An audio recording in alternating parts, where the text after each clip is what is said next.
एक शाम प्राची टीवी पर सीरियल देख रही होती है। तभी उसकी सास वहां आती है।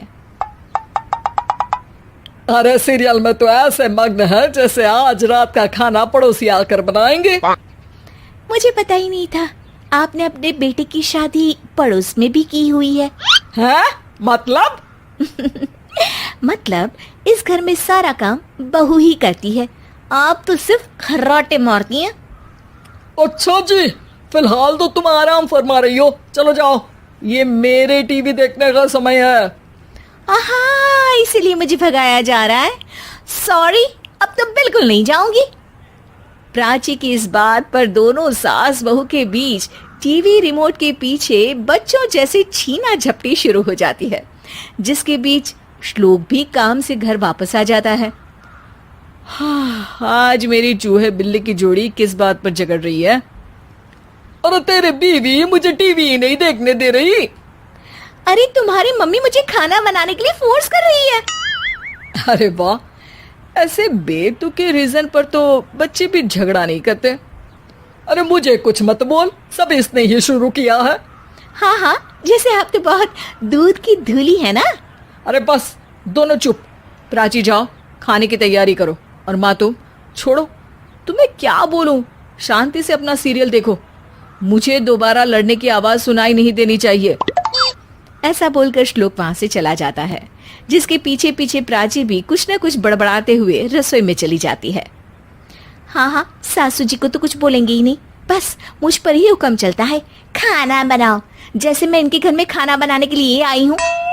इसी तरह शाम बीतती है और रात को श्लोक और प्राची की सास खाना खाकर सोने चले जाते हैं, लेकिन प्राची गुस्से में कुछ खाए बिना काम में ही लगी रहती है। इस घर में किसी को घंटा फिक्र नहीं पड़ता, मैं खाऊं या भूखी रहूं। प्राची कुछ देर के लिए रसोई से बाहर जाती है और जैसे ही वापस आती है तो वहां दूध का भरा ग्लास देखकर हैरान रह जाती है। फिक्र पूरी है, बस दिखाना नहीं है। प्राची दूध पीकर सोने चली जाती है और अगली सुबह एक बार फिर सास बहू का कार्टून नेटवर्क स्टार्ट हो जाता है। ये तुमने ही किया है। अरे अजीब जबरदस्ती है, मैं बोल रही हूँ मैंने कुछ नहीं किया। दोनों ने मिलकर पूरे घर को पागल खाना बनाया हुआ है। यहाँ कोई नॉर्मल इंसान तो रह ही नहीं सकता, इसीलिए अब पड़ोसी क्या रिश्तेदार भी घर आने से कतराते हैं। और सुन बेटे, तू भी चंगा, तेरी माँ भी चंगी, तेरी बीवी भी चंगी, रिश्तेदार। हाँ जी, आपको नहीं पता क्या, गंगाधर ही शक्तिमान है, रिश्तेदार ही। हाँ हाँ, बस समझ गया। कभी जानवरों जैसे लड़ेंगी तो कभी जुगलबंदी करेंगी। भाई मैं आप दोनों के बीच में नहीं फंसना चाहता। सास बहू की इस मन मौजी जोड़ी से परेशान होकर श्लोक अपना सिर खुजलाता वहां से चला जाता है। चलो अब मैं भी कीर्तन में जा रही हूँ। इस पर जैसे ही सास कमरे में अपना पर्स लेने जाती है तो वहां नाश्ते की प्लेट रखी देख मुस्कुराने लगती है और नाश्ता करके घर से बाहर निकलते हुए कुछ पैसे टेबल पर रख जाती है, जिसके कुछ देर बाद सिलेंडर वाला घर आता है। ओ मोरी मैया, मैं सिलेंडर के बारे में तो बिल्कुल भूल ही गई थी। घर खर्च के सारे पैसे भी मम्मी के पास है और श्लोक से बोला तो उल्टा 4 बात सुनाएंगे। प्राची ये सोच ही रही होती है कि अचानक उसका चेहरा चमक उठता है और वो घर में आकर इधर उधर देखने लगती है। तभी उसकी नजर टेबल पर रखे पैसों पर पड़ती है, जिन्हें वो सिलेंडर वाले को दे देती है। ये सब श्लोक देख लेता है। अच्छा बेटे, इतना बड़ा घोटाला, सबके सामने मैं तेरी दुश्मन और पीठ पीछे तेरी मेरी यारी। इस पर श्लोक एक प्लान बनाता है और शाम को सब एक साथ बैठे होने पर बोलने लगता है। माँ, तुम दोनों की बहुत लड़ाई होती है, इसलिए मैं सोच रहा हूँ कि प्राची को उसके घर छोड़ाऊं, इससे वो भी खुश रहेगी और तुम भी। अचानक श्लोक की ये बात सुनकर सास बहू शौक से उसकी तरफ देखती हैं। अरे ऐसे कैसे घर छोड़ाओगे, मुझे कहीं नहीं जाना। अरे तुमने बोला नहीं पर मैंने सुन लिया, तुम्हें मम्मी के साथ रहना अच्छा नहीं लगता, मुझे पता है।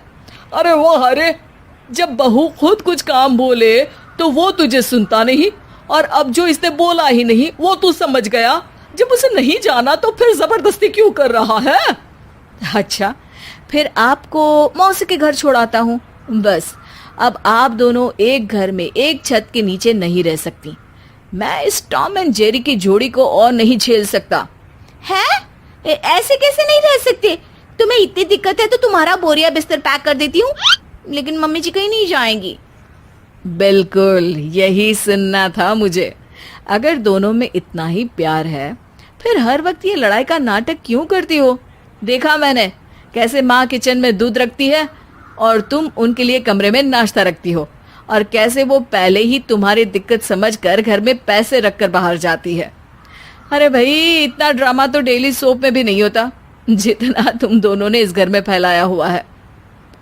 तू हमें टॉम एंड जेरी बोलता है ना, तो याद कर वो दोनों भी एक दूसरे को बाहर वालों की बुरी नजर से बचाने के लिए हमेशा सबके सामने लड़ते थे, लेकिन अकेले में दिक्कत के समय मदद भी तो करते थे। बस हमारा रिश्ता भी कुछ ऐसा ही है। और वैसे भी अगर सास बहू में तू मैं नहीं होती तो दुनिया वालों को कहानियां कैसे मिलेंगी?